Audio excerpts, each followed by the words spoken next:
එපා. Cheers. කොටුවට යන්න කියලා මේ කඩවත කොටුව බස් එකකට නැගලා මගින් බස් වල අපිට බැනලා ගියාම.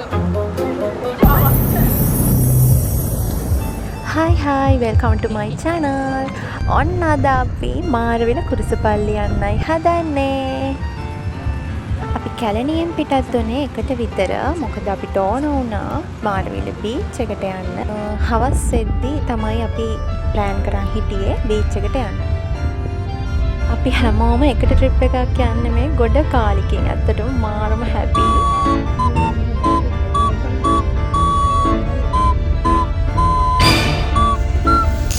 දන්නාද assignment presentation exam කට උඩ තියාගෙන තමයි අපි මේ ට්‍රිප් එක ප්ලෑන් කරේ ළමයි. අත්තටම මේ වෙලාවේ අපි ඉන්නේ සේරම අමතක කරලා පේනවනේ කට්ටිය hina වෙවි. හරිම සතුටින් ඉන්නේ. ඔන්න එහෙනම් මාරවිල කුරුසපල්ලියටත් ආවා. අද නම් සෙනඟ ගොඩාක් හිටිය ළමයි. අද පෝය දවසක් නිසා ඇත්තටම මේ මාරවිල කුරුසපල්ලියේ ගොඩක් හාස්කම් වෙලා තියෙනවා කියලා අහන්න ලැබිලා තියෙනවා. අපේ කැතලික් යාළුවෝ දෙන්නත් ඒ ගැන අපිට කිව්වා. මේ ජර්නි එකේ මං ආසම තැන මෙන්න මෙතන. ලස්සනයි නේද?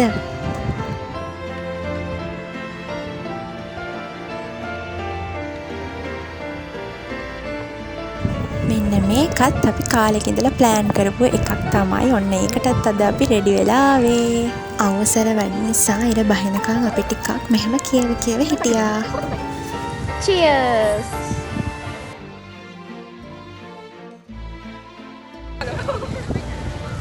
අප්පච්චි වමනුවර ආවා කියන්නේ. අද දවස් අපි හිතුවටත් වඩා ගොඩාක් හොඳට එන්ජොයි කරා. ඇත්තටම මාරම ලස්සනයි මේ වෙලාවට බීච් එක. ඔන්න ඉතින් අපි මාරවිල කුරුසපල්ලිත් ගිහින් බීච් එකටත් ගියා.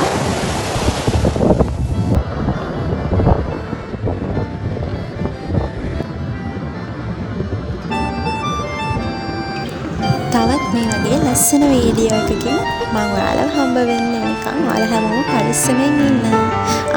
අමතක කරන්නේ නැතුව subscribe කරගෙන යන්න.